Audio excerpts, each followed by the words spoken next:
이번 주 28일 가족의 사업 거래 등 조 바이든 대통령 탄핵 조사와 관련한 첫 청문회를 열 계획입니다. 오세훈 서울시장이 뉴욕시청을 방문해 서울과 뉴욕 두 도시의 주요 정책에 대해 이견을 나눴습니다. 양측은 MOU를 체결하고 교류를 확대해 나가기로 했습니다. 마약 과다 복용 증세로 1세 남아가 사망한 데이케어에서 수천 달러 상당의 마약 뭉치가 발견됐습니다. 체포된 데이케어 원장은 마약의 존재를 몰랐다며 혐의를 부인하고 나섰습니다. 노스웰 헬스가 한인 밀집 지역이 포함된 퀸즈에 구급차 운영을 대폭 축소한다고 밝혔습니다. 망명 신청자 대응을 위해 각 부처 예산이 삭감된 것이 원인이라는 지적입니다. 한국 정부가 국외 체류로 정지된 건강보험 급여를 한국 입국 당일 해제할 수 있도록 변경했습니다. 이에 따라 입국 당일부터 급여 정지 해제 신청이 가능해집니다. 남미 출신 이민자 31명이 작은 주택을 불법 개조해 열악한 환경 속 함께 생활하다 적발됐습니다. 누군가 이들의 브로커 역할을 해왔을 것으로 추정됩니다. 이류면허증도 없이 침수를 이어오다 잘못된 침수로 인해 환자의 폐 손상까지 일으킨 60대 남성이 검찰에 적발됐습니다. 뉴저지에 거주하는 70대 한인 이 씨가 뺑소니 혐의로 체포됐습니다. 이 씨는 스스로 경찰서를 찾아 목격자임을 주장하다 경찰의 추궁 끝에 자백했습니다. 퀸즈플러싱 메인스트리트 인근 지역의 버스 계류장 설치 논의가 본격 시작됐습니다. 종점에 도착한 버스들이 한 번에 머물 수 있는 공동 버스 계류장이 필요하다는 구상입니다. 뉴욕주가 급증하고 있는 현대 기아 차량 도난 사건을 예방하기 위해 예산 5,500만 달러를 투입해 주정부 지원 서비스를 시행합니다.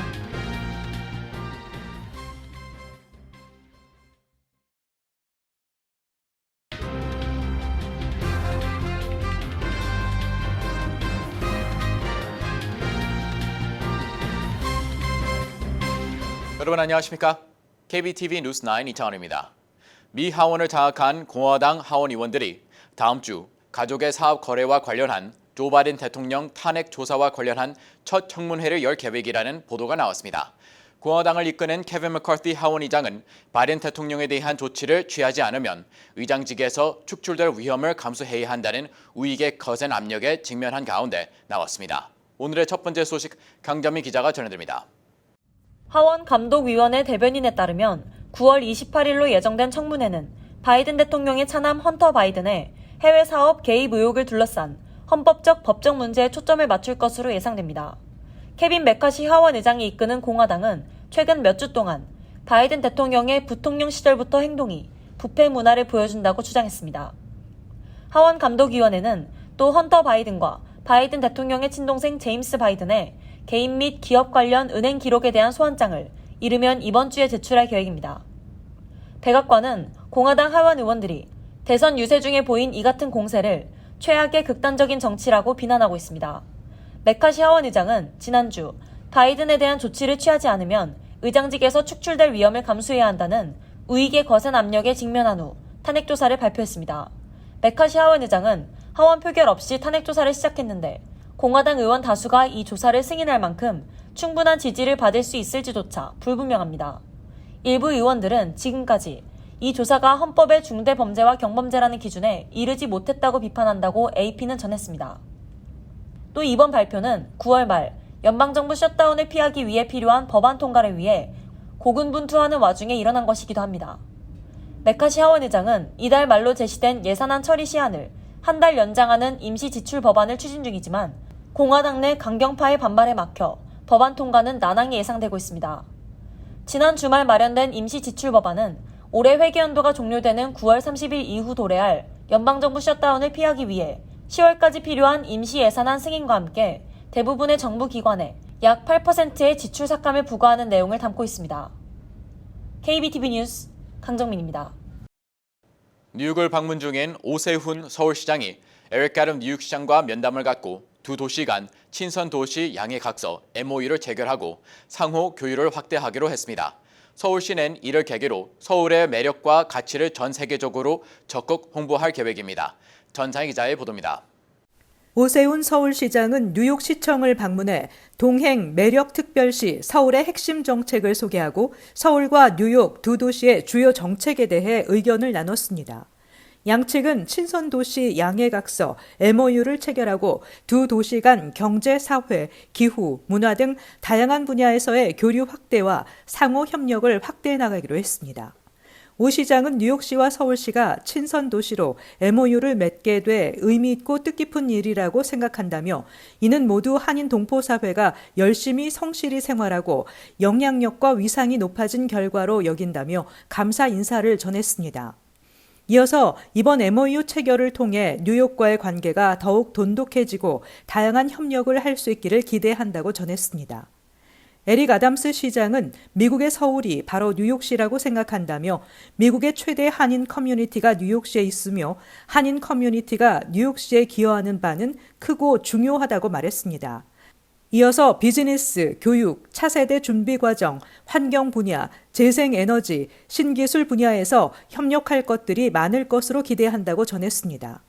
이날 면담에서는 서울의 시정 철학인 동행 매력 특별시 핵심 정책을 소개하고 약자를 위한 두 도시의 주요 정책에 관한 의견을 나누는 시간도 마련됐습니다.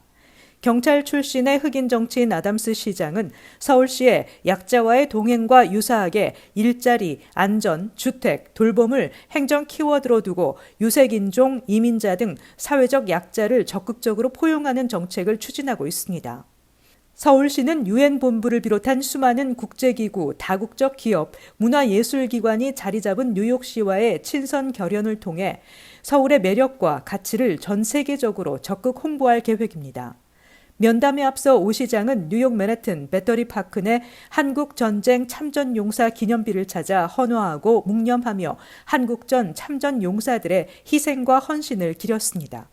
KBTV 뉴스 전상입니다. 브롱스의 한 어린이집에서 영유아 4명이 마약성 진통제인 오피오이드에 노출돼 결국 1살 남자아이가 숨지는 비극이 발생했는데요. 이 어린이집에서 수천 달러 상당의 마약 뭉치가 발견돼 충격을 주고 있습니다. 정지원 기자가 전해드립니다. 브롱스의 디비노니뉴 차일드 데이케어에서 지난 15일 1세 남아 니콜라스 도미니치가 약물 과다 복용 증세로 사망한 가운데 이 어린이집에서 오피오이드 계열인 펜타닐 뭉치가 발견됐다고 AP통신이 보도했습니다. 마약은 아이들이 낮잠을 자는 매트 주변에서 발견됐으며 경찰은 펜타닐과 다른 마약을 섞는 데 쓰이는 포장기기 2개를 어린이집 복도장과 방 안에서 찾아냈습니다. 지난 15일 이 어린이집에서는 8개월 여아와 1세의 남아, 2세의 남아 등 영유아 3명이 인식을 잃었다는 신고가 접수됐으며 출동한 구급대원들은 마약 응급해독제를 투여하고 즉시 병원으로 옮겼으나 끝내 1살 남아 니콜라스 도미니치가 숨졌습니다. 경찰은 이날 영유아 4명이 오피오이드 노출 증상을 보였다고 밝혔습니다. 수사에 나선 경찰은 어린이집 운영자 36세 여성 그레이 멘데스와 어린이집이 있는 6층 건물이 다른 층에 살았던 41세 남성 칼리스토 아세베도 브리토를 살인 혐의와 4건의 아동위해, 마약 불법 소지 혐의 등으로 체포했습니다. 멘데스는 법원에서 마약의 존재를 몰랐다고 혐의를 부인했습니다. 경찰은 도미니치의 사망 원인과 경위에 대해서는 추가 조사가 진행 중이라고 AP는 전했습니다. 펜타닐은 헤로인보다 최대 50배 강한 마약으로 미 전역에서 과다 복용으로 인한 사망이 급증하고 있습니다. KBTV 뉴스 정지원입니다. 뉴욕 최대 민간 병원 운영업체 노스웰 헬스가 퀸즈 지역의 구급차 운영을 대폭 축소한다고 밝혔습니다. 축소 지역에는 한인 밀집 지역 등도 포함되어 있습니다.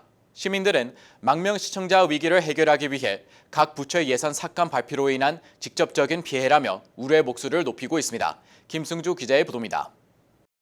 노스웰 병원 측은 성명을 통해 뉴욕시 일부 지역의 구급차 운영 인력 등을 줄이게 됐다고 밝히며 서비스 축소가 이뤄지는 지역은 퀸즈 리틀넥, 베이사이드, 더글라스톤, 포레스트 힐, 레고파크 등이며 이 지역의 구급차 운영 축소가 시행됐다고 발표했습니다. 이들 지역은 한인도 다수 거주하는 지역으로 구급차 운영 인원 감소로 위급한 환자에 대한 긴급 대응 시간이 지연되는 등의 문제가 우려되고 있습니다. 민간 병원들이 구급차 수를 줄이면 결국 911로 신고해도 대응이 늦어질 수밖에 없습니다. 시 소방국으로 신고되는 긴급 상황 중 약 70%는 시 소방국 인력이 커버하지만 30% 정도는 민간 병원 구급차가 소화하기 때문입니다. 뉴욕 포스트는 팬데믹 이후 뉴욕시 소방국의 911 긴급 대응 속도도 점차 느려지고 있는 가운데 민간 병원들도 구급 대응 예산을 줄이고 있어 꼭 필요한 분야의 인력이 감소하고 있다고 문제를 지적했습니다. 뉴욕포스트는 생명을 위협하는 911 긴급전화의 대응 시간은 지난 2019년 9분 22초, 2022년에는 10분 17초, 2023년에는 10분 43초로 점차 지연되고 있는 것으로 나타났다고 지적했습니다.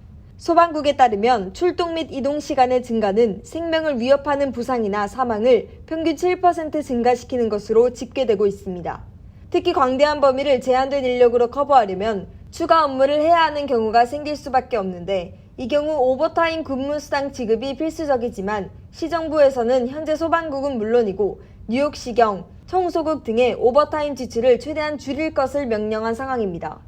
뉴욕포스트는 이에 대해 망명 신청자 대응으로 인한 시 예산 삭감으로 이와 같은 필수 영역의 예산이 더욱 감소한다면 뉴욕시 주요 시스템에 큰 장애가 초래되고 이는 시민들에게 직접적이고 치명적인 피해를 끼칠 가능성이 있다고 우려의 목소리를 높였습니다.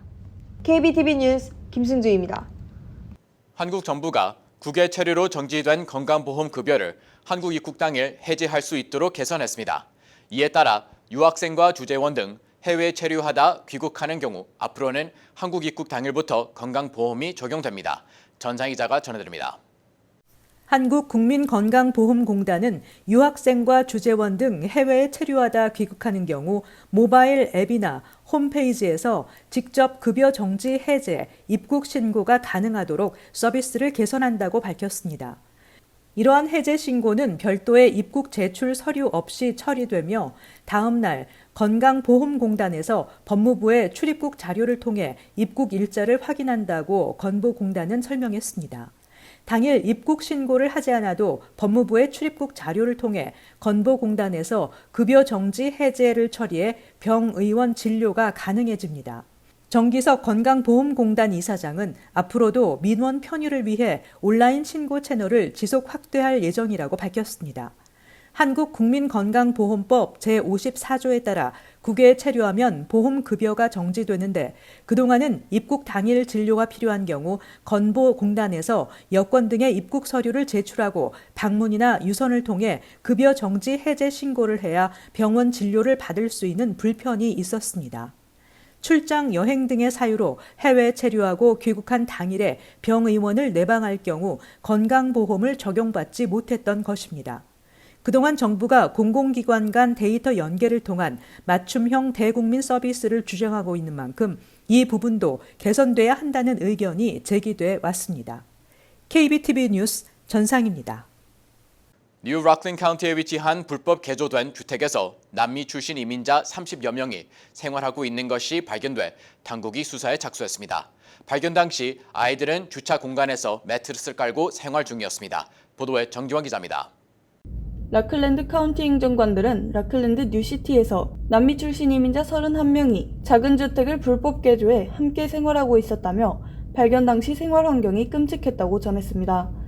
특히 아이들은 차고에 매트리스를 깔고 자고 있었으며 이들 대부분은 에콰도르에서 최근 뉴욕에 도착한 사람들이었던 것으로 파악됩니다. 이들은 뉴햄스테드 로드에 위치한 1,500스퀘어핏 규모의 주택집 외부에 매트리스와 전자레인지를 놓고 사용 중이었으며 아이들은 다락방과 마감이 안 된 지하실 등 위험한 환경에서 생활하고 있었습니다. 조지오맨 클락스타운 감시관은 이들이 머물던 작은 주택은 임의로 불법 개조되어 있어 안전상의 문제가 있었을 뿐만 아니라 전기 사용 과부하로 화재 위험 역시 높은 상태였다고 지적했습니다. 에드데이 라클랜드 카운티장은 이들은 의도적으로 이런 주택 불법 개조 환경에 노출된 것이라며 누군가 이들의 브로커 역할을 하며 부를 축적하고 있을 것으로 추정된다고 지적했습니다. 현재 해당 주택 주인은 주택법 위반으로 법원에 기소됐으며 현재 해당 주택에 머물던 31명의 이민자를 돕기 위해 비영리 단체가 지원에 나설 것으로 보입니다. KBTV 뉴스 정지원입니다. 한인 밀집 지역인 퀸스 플러싱에서 우려 면허증도 없이 침수를 이어온 60대 남성이 검찰에 적발됐습니다. 그로부터 치료를 받은 환자는 폐 손상을 입어 수술까지 받아야 했는데요. 인근 주민들의 각별한 주의가 요구되고 있습니다. 보도에 김승주 기자입니다. 한인들이 많이 밀집해 거주하는 곳인 퀸즈 플러싱 한 의료 사무실에서 침수를 이어오던 60대 남성이 퀸즈 지방검찰에 의해 기소됐습니다. 그에게 2022년 5월부터 약 6개월간 침술 및 부항 치료를 받아온 한 여성은 폐 손상으로 호흡 곤란 증세를 호소하며 쓰러져 병원에서 수술을 받아야 했습니다. 수술을 집도한 의료진은 잘못된 침술로 인해 폐에 손상을 입은 것이 원인이라고 지적했습니다. 면허도 없이 불법적으로 의료 행위를 이어온 66세 남성 용드리는 침술 면허도 없었을 뿐 아니라 국가가 인정하는 면허 시험에 응시해본 적조차 없는 것으로 파악됐습니다. 퀸즈 지방검찰은 불법 의료 행위를 이어온 린에 대해 폭행 혐의뿐 아니라 부주의한 행동, 불법 의료시술 등 총 4가지 혐의를 적용해 기소했으며 그는 내일 법정에 설 예정입니다. 모든 혐의에서 유죄 판결을 받을 시 그는 최대 징역 25년형에 처해질 수 있습니다. 누구든 병의 치료를 위해 병원을 찾고 검증된 의료진으로부터 의료행위를 받아야 한다며 하지만 불법적이고 무면허 의료인들에게 자신의 몸을 맡기는 것은 생명이 아닌 죽음을 초래할 수 있다고 경고했습니다. 이어 의료기관을 찾기 전에 충분히 검증된 의료진인지 신뢰할 만한 의료시설인지를 잘 파악하고 가는 게 중요하다며 특히 60에서 70대 연령층의 피해가 큰 것으로 나타났다고 전했습니다. 퀸즈 지방검찰은 뉴욕시 퀸즈 플러싱 유니온 스트릿에 위치한 C&W 메디컬 센터에서 불법 의료진 린으로부터 침술 치료를 받았다면 전화 718-286-6578로 신고해 줄 것을 당부했습니다. 이어 건강에 이상이 없는지 추가적인 체크업에 나서줄 것을 촉구했습니다. KBTV 뉴스 김승주입니다.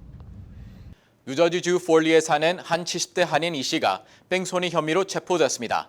정지원 기자의 보도입니다. 버긴 카운티 검찰은 지난 13일 새벽 4시 30분쯤 북부 뉴저지 테터보로 공항 근처 인더스트리얼 애비뉴에서 차를 몰고 가다 우체국에 출근하던 패터슨 거주 75세 남성을 차로 치고 달아난 포트리 거주 이 씨를 체포해 뺑소니 혐의로 기소했다고 발표했습니다. 검찰에 따르면 이 씨는 이날 자신이 스포츠 유틸리티 차량을 타고 가다 길 옆에 걸어가던 피해자를 쳤으나 이를 알고도 현장을 떠나 도주했습니다. 신고를 받고 사고 현장에 출동한 문학기 경찰서 경관들은 현장에서 하반신을 크게 다친 피해자를 발견하고 해켄색 병원으로 이송한 뒤 인근 업소의 감시 카메라 등을 뒤져 용의자 차량을 추적했습니다. 그러나 사고를 일으킨 이 씨는 스스로 경찰서를 찾아와 자신이 해당 사건을 지켜본 목격자로 당시 상황을 설명하겠다고 밝혔습니다. 경찰은 곧바로 감시 카메라에 찍힌 이 씨의 SUV 차량 등과 대조해 용의자로 특정했습니다. 경찰의 추궁에 뺑소니 사실을 자백한 이 씨는 곧바로 체포된 뒤 행인을 치고 달아난 뺑소니 사고를 신고하지 않은 혐의 등으로 기소됐습니다. KBTV 뉴스 정지원입니다. 퀸스 플러시 메인스트리트 인근 지역에 만성적인 교통 혼잡을 해결하기 위한 버스 계류장 설치 논의가 본격 시작됐습니다. 내서 카운티로 오가는 버스를 비롯해 약 20개 MTA 버스 노선의 종점이 이 메인스트리트에 위치해 있기 때문에 종점에 도착한 버스들이 한 번에 머물 수 있는 공동버스 계류장이 절대적으로 필요하다는 구상입니다. 보도에 김승주 기자입니다. 샌드라 황 뉴욕시 의원은 지난 13일 시의회 교통감독 및 조사위원회 합동청문회에 참석해 지난 4월 자신이 시의회에 상정한 관련 조례안에 대해 설명하고 지지를 촉구했습니다. 이 조례안은 플러싱 버스 계류장 태스크포스를 출범시켜 1970년대 보류된 버스 계류장 설치에 대한 연구를 다시 시작하도록 한다는 내용이 골자입니다. 황 의원은 이를 바탕으로 뉴욕시가 잠재적 버스 계류장 부지의 적합성을 연구하고 부지 구입 및 설치 비용 등을 산출, 실제 버스 계류장 설치에 나서도록 한다는 계획입니다.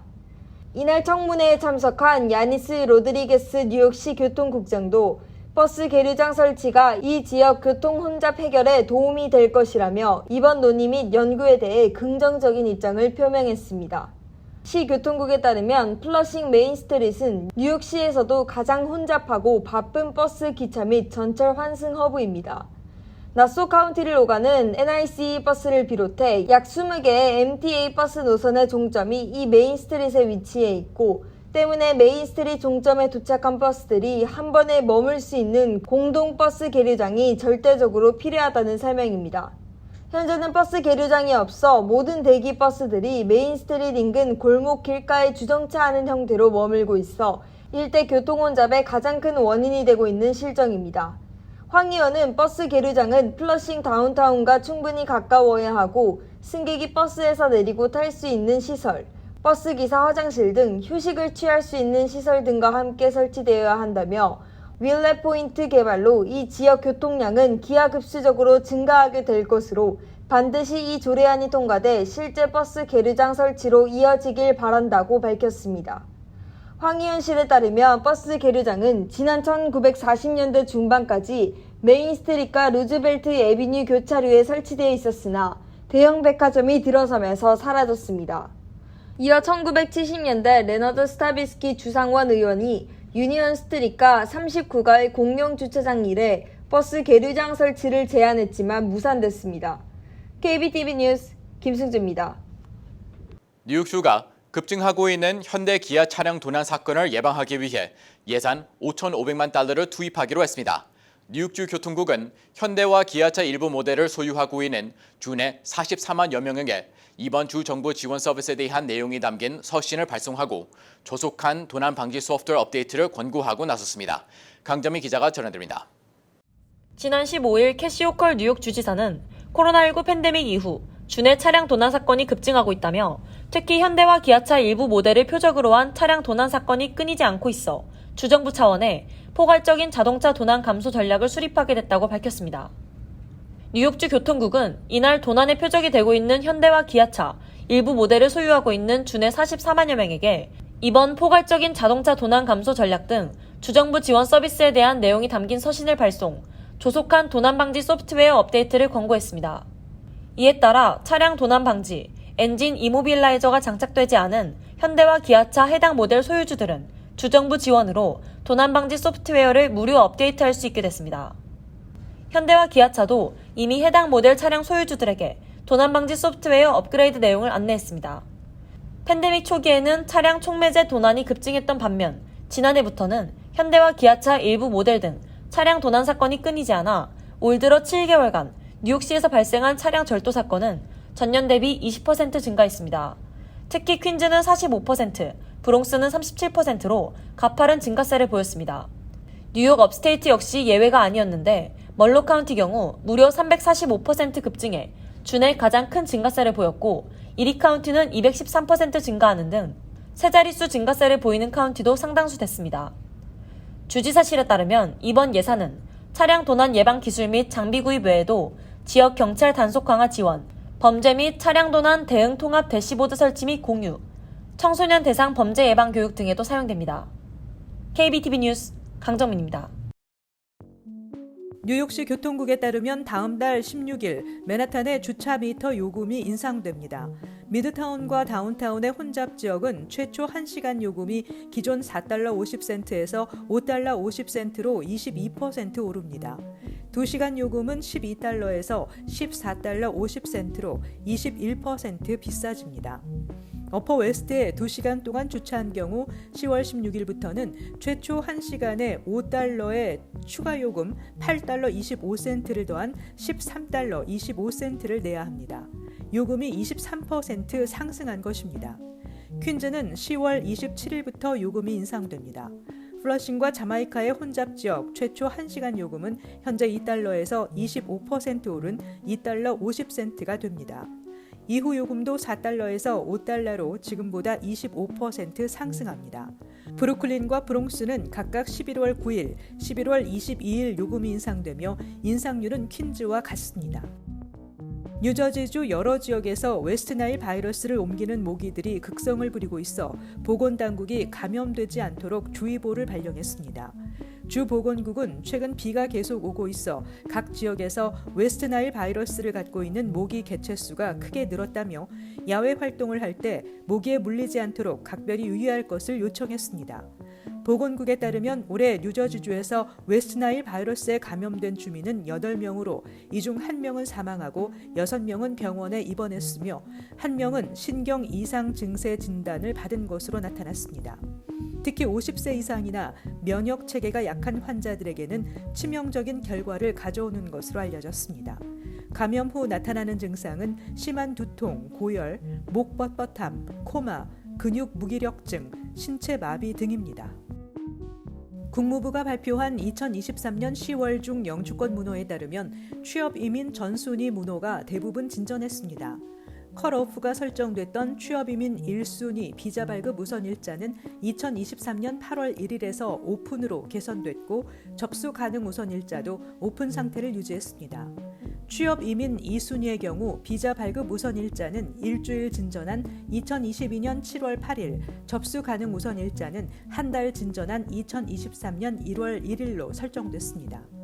가족 이민 문호는 가족 이민 1순위, 2B순위, 3순위, 4순위 등의 비자 발급 우선 일자와 접수 가능 우선 일자가 모두 동결 상태를 유지했습니다. 다만 EAS 순위 비자 발급 우선 일자는 기존 2018년 1월 1일에서 1년 1개월 넘게 진전한 2019년 2월 8일로 바뀌었습니다.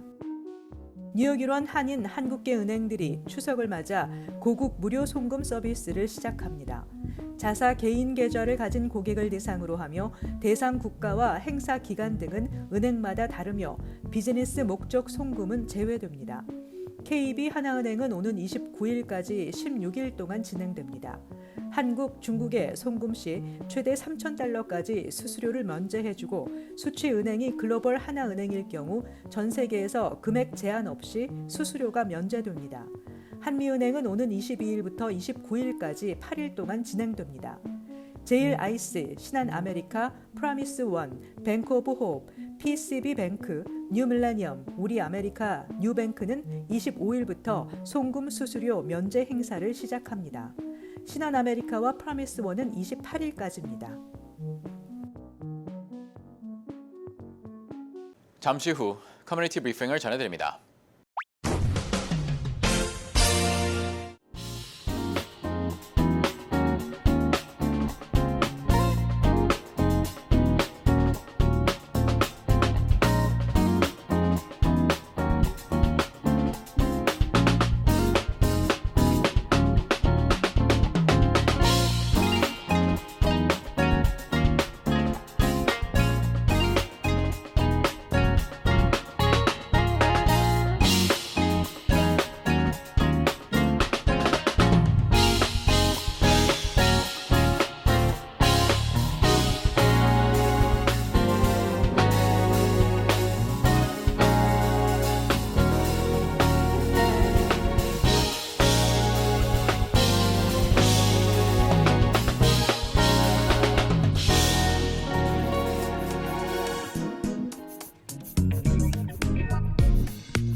이어서 환율과 증시 전해드립니다.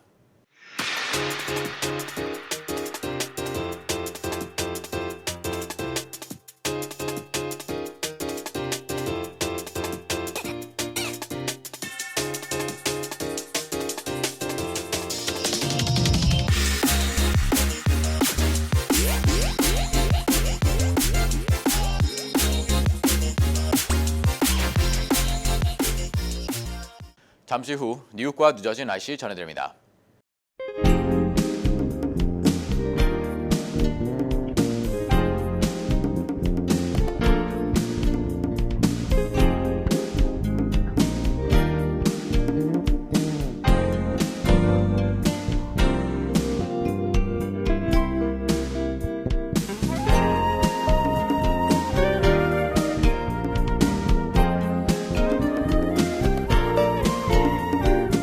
KBTV 뉴스9 마칩니다. 오늘도 시청해 주셔서 감사합니다. 편안한 밤 보내시기 바랍니다.